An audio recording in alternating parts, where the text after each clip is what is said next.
Hi students, start करते हैं micro economics का chapter number 6 and that is cost. Okay, इससे पुरानी वाली वीडियो में हमने टोटल कॉस्ट के हमने पढ़ लिया था कि किस टाइप का total cost, total variable cost and total fixed cost, उनके कैसे ग्राफ्स होते हैं, उनका शेड्यूल एंड कैसे ग्राफ्स की शेप होती है। इस चैप्टर में हम पढ़ेंगे एवरेज कॉस्ट। ओके, अब बच्चे एवरेज कॉस्ट में हम 3 पढ़ेंगे। Number 1 is average fixed cost, then average variable cost and last is average cost.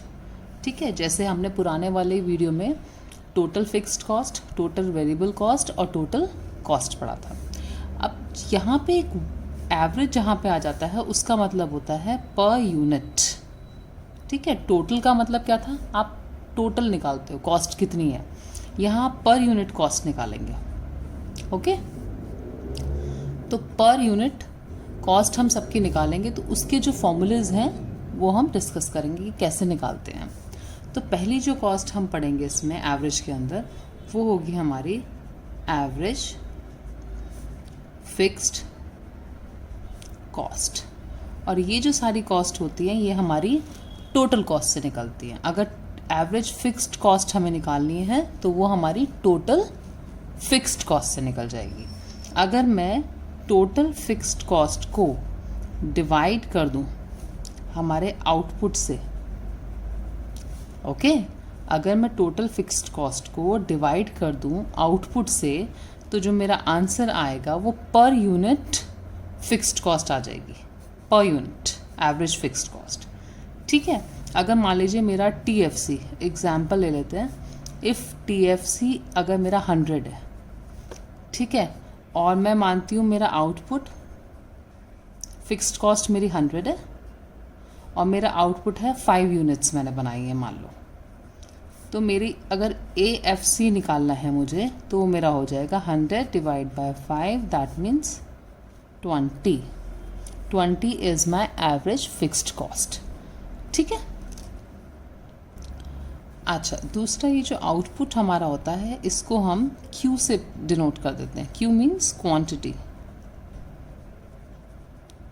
Right. अब हम क्या करेंगे, अब हम एक शेड्यूल लेते हैं AFC का, क्योंकि हम पढ़ रहे हैं एवरेज फिक्स्ड कॉस्ट, इसका शॉर्टकट होता है AFC। क्लियर, तो अब हम एक शेड्यूल बना लेते हैं जिसमें हमने मान लीजिए लिखा आउटपुट। ठीक है, यहाँ हम लिख रहे हैं हमारी टोटल फिक्स्ड कॉस्ट हमें दी हुई है। अगर मेरा आउटपुट 0 है, 1 2 3 4 एंड 5। ठीक है, अब टोटल फिक्स्ड कॉस्ट मान लो, फिक्स्ड कॉस्ट तो सेम ही रहेगी सब में, मान लो वो 60 है हर बार। ठीक है, तो मेरी एवरेज फिक्स्ड कॉस्ट कितनी होगी वो हम निकालेंगे। तो एवरेज फिक्स्ड कॉस्ट होगी मेरी 60 को अगर मैं 0 से डिवाइड करूं, तो अगर हम न्यूमरेटर को कोई भी नंबर है, इफ़ यू डिवाइड विद 0, तो जो हमारा आंसर आता है वो आता है इन्फिनिटी। क्लियर, मतलब आप मान लो कि कोई नंबर नहीं है यहाँ पे, इन्फिनिटी है। 60 को 1 से किया, it will be 60, it will be 30, then 20, then 15, और इसको इससे डिवाइड किया इज़ 12। ठीक है, अब आप देखोगे मैंने कैसे निकाला AFC, TFC को डिवाइड कर दिया आउटपुट से,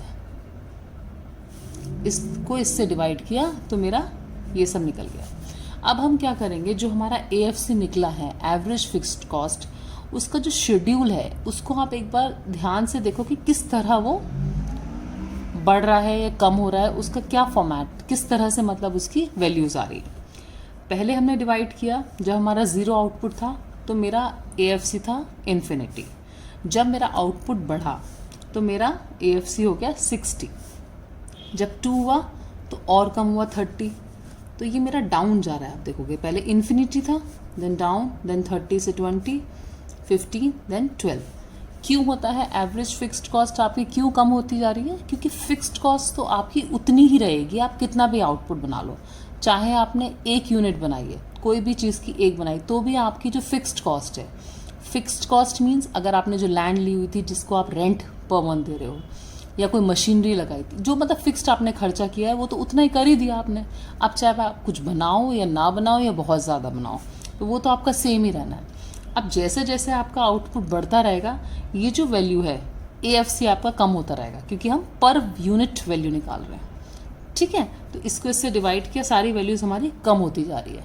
ठीक है, तो अब हम इसका देखेंगे ग्राफ कैसे प्लॉट होता है। तो ये मान लीजिए हमारा y एक्सिस, ये इसको हम y लिख देते हैं, यहाँ 0 एंड दिस इज x। ठीक है, अब ये ग्राफ हम बना रहे हैं एवरेज फिक्स्ड कॉस्ट का, ये मेरा आउटपुट। तो आप इसको Q से डिनोट कर सकते हैं या आप इसको आउटपुट लिख दें। ठीक है, तो अब आप देखोगे जब ये 0 था, यहाँ पे वैल्यूज़ अगर हम डाल दें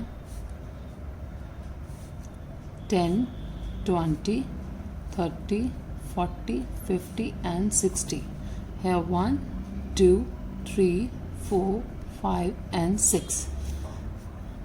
तो if I put this values on graph, तो आपका जो ग्राफ की शेप आएगी वो बेसिकली आपकी ऐसे आएगी जब आप इन वैल्यूज़ को डालोगे, तो एक इस तरह का कर्व बन के आएगा। ठीक है, ओके।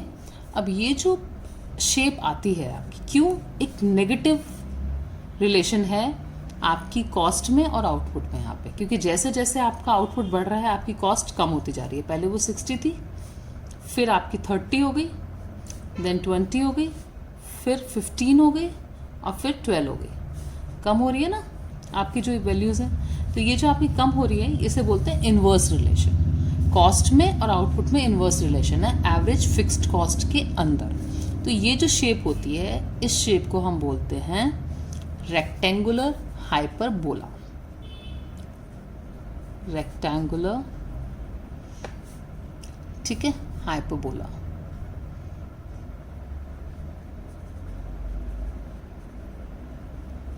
ठीक है, तो ये हमारा शेप हो गया AFC का। अगर आपसे कभी भी इसकी शेप पूछी जाएगी तो आप ये इसकी शेप बनाएंगे। क्लियर? अच्छा, और इसमें एक चीज़ और आप ध्यान रखेंगे, इसमें जो भी कॉम्बिनेशन आपका बना, चाहे आपका 61 और 60 का बना, ये वाला रेक्टेंगल आप चाहे ले लो, चाहे हम 2 और 30 का लें कि जब मेरा 2 आउटपुट था तो मेरा 30 था, कोई भी आप लोगे, इन सब रेक्टेंगल्स का जो एरिया है वो सेम होगा। ठीक है, तो every rectangle will have same area. तो ये आपको ध्यान रखना है, every rectangle will have same area. Clear? अच्छा, एक इम्पॉर्टेंट चीज़ और है कि जो ये हमारा इसका जो शेप बन के आती है, जो ग्राफ है या जो शेप है हमारी AFC की, ये जो है कर्व आपका कभी भी कम हो रही है क्योंकि आपकी हर बार कॉस्ट कम हो रही है, but this cost will never be zero. कभी भी ज़ीरो नहीं होगी, बिकॉज क्योंकि आप जब भी कॉस्ट TFC को डिवाइड करोगे आउटपुट से, कितना भी आपका आउटपुट बढ़ जाए, लेकिन फिक्स्ड कॉस्ट तो है ना, कुछ आपकी कोई पॉजिटिव नंबर है, तो जब भी आप डिवाइड करोगे, चाहे आपका पॉइंट में आंसर आए, लेकिन आपका आंसर ज़रूर आएगा। ठीक है, पॉजिटिव एक आंसर ज़रूर आएगा, इसलिए कभी भी एक्स एक्सिस को टच नहीं करता है। ठीक है, तो ये आप ध्यान रखेंगे कि ये जो कर्व है ना ये वाई एक्सिस को टच करता है कभी, ना ये एक्स एक्सिस को टच करता है। ये आपकी शेप ऐसे ही बनती रहेगी। ओके ओके बच्चे, अब आपकी एवरेज में ही जो आपकी नेक्स्ट आती है, या आपको उसको फिफ्थ कॉस्ट भी बोल सकते हैं, वो आती है आपकी AVC, and AVC is average variable cost. Clear? ये आपकी सेकेंड आ गई। ये कैसे कैलकुलेट होती है? AVC आपका कैलकुलेट होता है TVC, that means total variable cost, divide by Q, and Q is your output.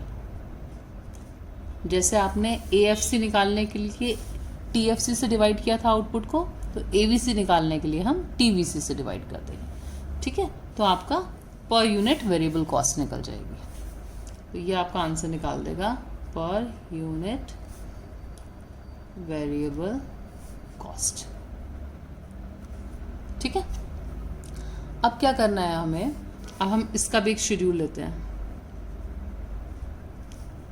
मान लीजिए 1 2 3 4 5 ले लिया। ठीक है, टोटल वेरिएबल कॉस्ट हम मान लेते हैं, पुराने एग्जाम्पल से ही ले लेते हैं कि जब 0 था 0, 1 है तो 10, then 18, then 24, then 34 and then 50। ठीक है, तो मेरा ABC कैसे निकलेगा? आई होप आपको अब तो समझ आ ही गया होगा कि कैसे निकालते हैं। तो जब मेरा 0 आउटपुट था तो टोटल वेरिएबल कॉस्ट भी 0 थी, तो मेरा ABC भी कुछ भी नहीं है। ठीक है, जब मेरा 1 हुआ है TVC मेरी 10 है, तो ये भी मेरा कितना होगा 10। इसको इससे डिवाइड करेंगे, देन 9, देन 8, 34 को 4 से किया 8.5 एंड देन 10। क्लियर? इससे हमारा ABC निकल गया। अब हम जो हमारा शेड्यूल निकल के आया है, जो वैल्यूज़ निकले, इनको हम रीड करते हैं कि किस तरह बढ़ रही हैं या कम हो रही है। ये हमारा सेकंड वर्क होता है करने के लिए।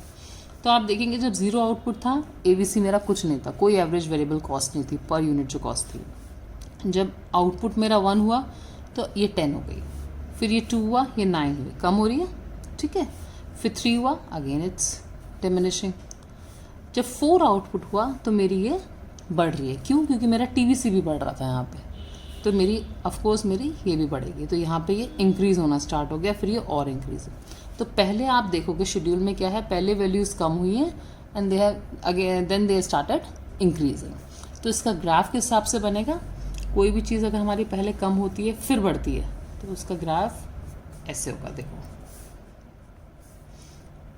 ये हमारा ABC का, and this is output, and this is X axis, this is Y axis. Clear? तो जब भी हमारा ये शेप होगी, जब कोई चीज़ कम होती है तो ये हमारी पहले कम हुई कॉस्ट हमारी, देन बढ़ी। तो this is my ABC curve. और जो ये मिनिमम पॉइंट, सबसे कम कॉस्ट कब थी? 8 पे, 3 पे। ये जो 3 पॉइंट है यहाँ पे मेरा सबसे कम ABC है। क्लियर? तो एवरेज वेरिएबल कॉस्ट का जो कर्व है, इसकी अगर आपसे शेप पूछी जाएगी तो इसकी शेप होगी, दिस इज U शेप्ड। तो आपको ये बात ध्यान रखनी है। क्लियर? अच्छा, अगर आपसे 1 मार्क क्वेश्चन आ सकता है कि why shape of ABC is U shaped, तो इसका आपको आंसर लिखना पड़ेगा because of law of variable proportion। अब आप बोलेंगे what is law of variable proportion? Law of variable proportion, if you remember, हमने इससे पुराना पहला जो चैप्टर था प्रोडक्ट, उसके अंदर हमने पढ़ा था। उस प्रोडक्ट जहाँ पे हमने TP और ये सारा प्लॉट किए थे, तो आपको याद होगा, तो उसमें जो ग्राफ था, उसमें जो पहले हमारी प्रोडक्शन था, प्रोडक्शन चैप्टर में पहले हमारा प्रोडक्शन बहुत तेज़ी से बढ़ता था, फिर वो धीरे बढ़ता था एंड देन डाउन जाना। तो आप सोचो कि जब प्रोडक्शन हमारा बढ़ रहा है तो इस तेज़ी से बढ़ रहा है, तो किसी भी चीज़ की कॉस्ट हमारी एक तरह से कम हो रही है ना, खर्चा कम हो रहा है अगर हमारा प्रोडक्शन बढ़ रहा है। तो इसलिए इस टाइम हमारी जो कॉस्ट है वो कम हो रही है। ये इससे रिलेटेड है बेसिकली हमारा जो ग्राफ है। फिर बाद में ये थोड़ा कांस्टेंट हो जाता है, जैसे ये कांस्टेंट हो जाता है, हमारा जो प्रोडक्शन है वो स्लो रेट पे बढ़ रहा है। फिर हमारा प्रोडक्शन कम होना शुरू हो गया जैसे जैसे आउटपुट बढ़ रहा था। तो यहाँ पे क्योंकि प्रोडक्शन कम हो रहा है तो कॉस्ट हमारी अब बढ़नी शुरू हो जाएगी। तो these both graphs are inter related. ये लॉ ऑफ वेरिएबल प्रोपोर्शन का ग्राफ था, पुराने चैप्टर में हमने पढ़ा था। तो उससे रिलेटेड हमारी कॉस्ट भी इसलिए इस तरह वर्क करती है कि जब हमारा प्रोडक्शन ज़्यादा होता है तो हमारी कॉस्ट कम होती है, जब प्रोडक्शन भी एक लेवल पे आके थोड़ा स्टेबल या चलता है तो ये भी एक मिनिमम पॉइंट पे पहुंच जाती है। और फिर ये हमारा जैसे हमारा प्रोडक्शन कम होता है तो हमारी कॉस्ट भी बढ़नी शुरू हो जाती है, तो क्योंकि हमारी एवरेज वेरिएबल कॉस्ट वो इंक्रीज़ हो जाएगी फिर अगर हमारा प्रोडक्शन कम होगा तो। ठीक है, क्लियर? तो ये हमारा अगर आपसे पूछा जाता है कि शेप ऑफ एबीसी जो है वो यू शेप्ड क्यों होती है, तो आप रीज़न लिखेंगे because law of variable proportion. Okay, अभी हमारी नेक्स्ट आती है एसी। एसी को हम एवरेज टोटल कॉस्ट भी बोल सकते हैं, ठीक है, और इसका मतलब होता है AFC plus AVC। That means AC जो है एवरेज टोटल कॉस्ट या average cost is summation of average fixed cost and average variable cost. तो इसको निकालने का फॉर्मूला क्या होता है आपका, आप सेम वही करेंगे, total cost divide by output और आपका AC निकल जाएगा। तो इसमें भी सेम हम वही करेंगे जो हमने पहले किया है। पहले हम आउटपुट लिखेंगे, यहाँ पे हम TC लिखेंगे, देन अपना AC कैलकुलेट करेंगे, ठीक है।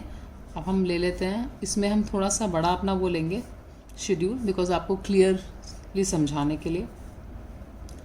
मान लो ये मेरा 100 है, देन 110, पुरानी फिगर्स लिए हैं मैंने जो हमने टोटल कॉस्ट वाले में ली थी।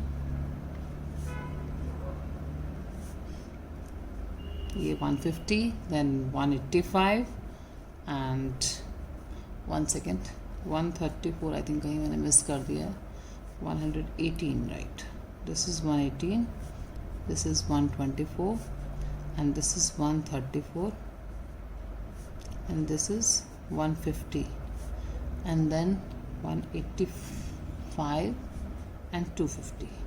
क्लियर। अब हम क्या करेंगे, AC कैसे कैलकुलेट होगा, इसको इससे डिवाइड करेंगे। तो किसी भी न्यूमरेटर को अगर पॉजिटिव नंबर को 0 से करते हैं देन इन्फिनिटी। क्लियर। तो कुछ भी नहीं है, एक तरह से हम इसे लेंगे, देन इसको 1 से किया, इसको किया 59, देन 41.33 मैंने पहले ही कैलकुलेट किया हुआ है इसलिए मैं वैल्यूज़ लिख रही हूँ, आप देख सकते हैं।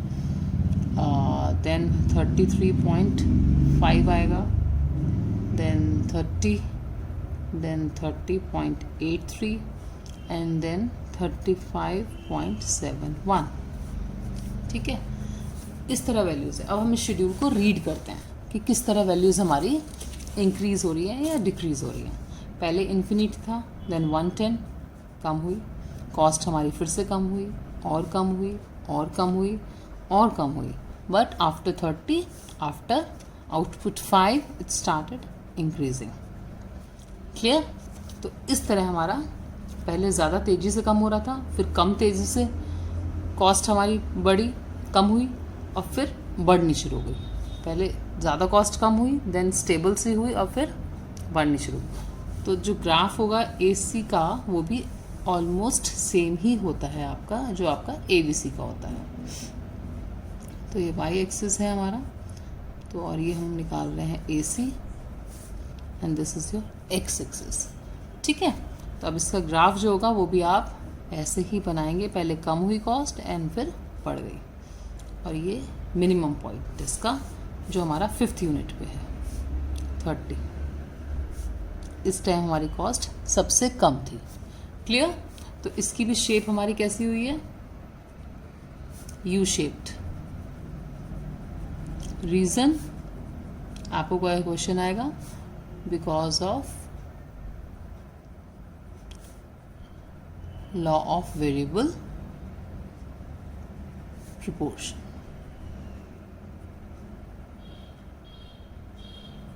आई होप बच्चों आपको समझ आ गया है, और कोई अगर डाउट है तो आप दोबारा से मेरे को कमेंट बॉक्स में लिख के पूछ सकते हैं।